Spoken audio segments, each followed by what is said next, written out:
Hello friends, welcome back to my channel. मैं numerologist Bharti रन सिंह आज फिर आपसे मिलने आई हूँ। आज हम बात करने वाले हैं सोल नंबर के बारे में। आपने कभी सोचा है कि हम कोई कोई इंसान जो होते हैं वो बहुत ही अच्छे कॉलेज से डिग्री लेते हैं, आईआईटी हो, आईआईटीएम हो, इस तरह के डिग्री लेते हैं वो कॉलेज से, और फिर भी उन्हें अच्छी तरह से जॉब नहीं मिल पाती है और उन्हें ज़िंदगी में सक्सेस नहीं मिलती है। लेकिन एक साधारण कॉलेज से डिग्री लिया हुआ इंसान भी कभी-कभी बहुत अच्छे तरह से सफलता प्राप्त करता है और बहुत ही अच्छी तरह से सफलता प्राप्त करके कभी-कभी फॉरेन तक ही जाते हैं और वो उनकी ज़िंदगी में बहुत ही सफल होते हैं।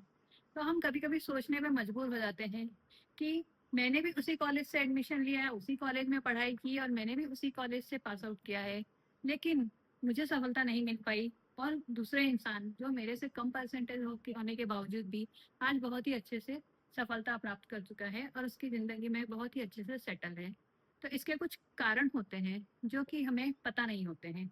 लेकिन जब से मैंने न्यूमरोलॉजी सीखी है, तब से मैंने ऐसे बहुत से चार्ट देखे हैं कि उनका ड्राइवर कंडक्टर कॉम्बिनेशन भी बहुत अच्छा है, नेम की स्पेलिंग भी बहुत अच्छी है, लेकिन उन्हें अच्छी तरह से सफलता नहीं मिल पाई।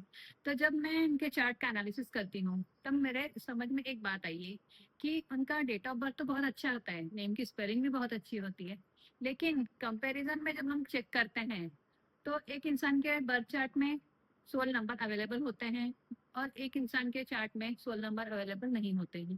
तो मेरे समझ में एक पॉइंट आया कि 16 नंबर का इम्पोर्टेंट भी बहुत ही ज़्यादा हमारे ज़िंदगी में होता है, जो कि अभी तक हमें पता नहीं थे। लेकिन जब से मैंने न्यूमरोलॉजी सीखी है, तब से मुझे 16 नंबर का जो इम्पोर्टेंट है वो पता चला है और उससे मुझे ये समझ में आया है कि अगर हमारी ज़िंदगी में 16 नंबर अवेलेबल होते हैं, तो हम बहुत ही ज़्यादा सफलता प्राप्त कर सकते हैं। और अगर ये 16 नंबर हमारी ज़िंदगी में अवेलेबल ना हो, यानी कि हमारे बर्थ चार्ट में ना हो या डेट ऑफ बर्थ में ना हो, तो हमें सफलता प्राप्त करने में बहुत ही प्रॉब्लम आती है। तो अब हम डिस्कस करते हैं कि 16 नंबर एक्चुअली होते क्या हैं। हम न्यूमरोलॉजी में 16 नंबर यानी कि जो हमारा डेट ऑफ बर्थ है, बर्थ चार्ट है, उसमें जो उस बर्थ बर्थ चार्ट की जो आत्मा होती है, यानी कि सोल जो होता है, वो हम 5 नंबर और 6 नंबर को बोलते हैं।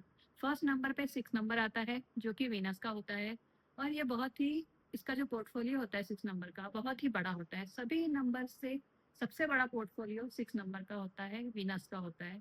इसके पास में जो पोर्टफोलियो है वो है धन, दौलत, शौर्य, इज्जत, फैमिली, रिलेशनशिप, सभी के लिए 6 नंबर अवेलेबल होना चाहिए हमारे बर्थ चार्ट में और 6 नंबर बहुत ही ज़रूरी है क्योंकि इसका बहुत बड़ा पोर्टफोलियो है। यानी कि अगर 6 नंबर मिसिंग है तो हमें समझना चाहिए कि जो 6 नंबर का जो पोर्टफोलियो है वो ही हमारी ज़िंदगी से गायब है। और सेकंड नंबर पे आता है 5 नंबर, यानी कि बुध का नंबर। और जो बुध का पोर्टफोलियो है वो हमेशा हमें हमें स्टेबिलिटी देता है, स्थिरता देता है और हमारी ज़िंदगी को हमेशा बैलेंस में बना के रखता है, यानी कि हमारी ज़िंदगी ऊपर-नीचे नहीं होने देता। और जो 5 नंबर की जो वैल्यू है वो न्यूमेरोस्कोप में एकदम सेंटर में यानी कि ब्रह्म स्थान में है।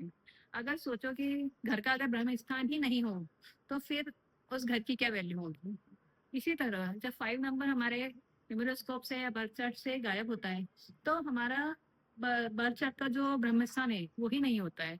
इसीलिए हमें हमेशा ज़िंदगी में स्टेबिलिटी नहीं मिल पाती है और स्थिरता नहीं मिल पाती है। इसीलिए 5 नंबर की हमारी ज़िंदगी में बहुत 5 और 6 दोनों ही नंबर की हमारी ज़िंदगी में और हमारे बर्थ चार्ट में बहुत ही वैल्यू होती है। बहुत से चार्ट ऐसे होते हैं जिनके पास में ड्राइवर कंडक्टर बहुत अच्छा होता है, लेकिन उनके पास 5 और 6 न्यूमरोस्कोप में अवेलेबल नहीं होता है। इसलिए उन्हें कभी-कभी सफलता देर से मिलती है या बहुत ही कम मिल पाती है दूसरों के कंपैरिज़न में। एक्चुअली हमें यहाँ दूसरों से कंपैरिज़न करना नहीं चाहिए, लेकिन जब तक हम किसी दूसरे के साथ में कंपैरिजन करते नहीं हैं, तब तक हमें समझ में भी नहीं आता है कि हमारे साथ क्या हो रहा है।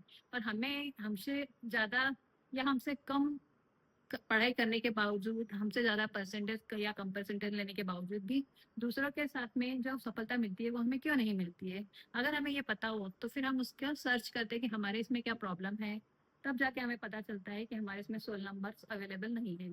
इसी तरह अगर हमें ये पता चल जाए कि हमारी ज़िंदगी में 16 नंबर नहीं है, तो इसका सॉल्यूशन भी हमें करना ही चाहिए। तो हम जब न्यूमेरोस्कोप में 5 और 6 नंबर नहीं होता है, तो मैं 5 और 6 नंबर के लिए रेमेडी देती हूँ। अगर किसी के पास में 5 नंबर अवेलेबल नहीं हो, तो हमें ब्रेसलेट पहनना चाहिए। क्लियर क्वार्ट्ज का एक ब्रेसलेट आता है, वो ब्रेसलेट हमें पहनना चाहिए जिससे कि हम 5 नंबर की जो एनर्जी होती है वो हमें उस ब्रेसलेट से मिलती है और हमारा 5 नंबर एक्टिव होता है। और अगर 6 नंबर अवेलेबल मिसिंग हो तो फिर उसके लिए हमें गोल्डन स्टेप की वॉच पहननी चाहिए, जिससे कि हमारा 6 नंबर वीनस का नंबर एक्टिव होता है। इस तरह 5 नंबर मिसिंग हो तो ब्रेसलेट पहनना चाहिए, और 6 नंबर मिसिंग हो तो गोल्डन स्टेप की वॉच पहनना चाहिए, जिससे कि हमें 5 और 6 नंबर दोनों ही हमारा एक्टिव होता है, जिससे कि हमें जो सफलता देर से मिलती है उस सफलता को हम जल्दी प्राप्त कर सकते हैं और अपनी ज़िंदगी बहुत ही अच्छी तरह से जी सकते हैं। इसीलिए 16 नंबर का हमारी ज़िंदगी में बहुत ही ज़्यादा इम्पोर्टेंट है। अगर आपको मेरी ये वीडियो पसंद आई तो प्लीज़ इसे लाइक कीजिए, रिलेटिव्स के साथ शेयर कीजिए और सब्सक्राइब कीजिए, और नोटिफिकेशन बेल को भी दबाइए ताकि आने वाले मेरे वीडियो आप तक आसानी से पहुंच सके। अगर आपको मेरी ये वीडियो पसंद है तो इसे शेयर कीजिए। Thank you so much. God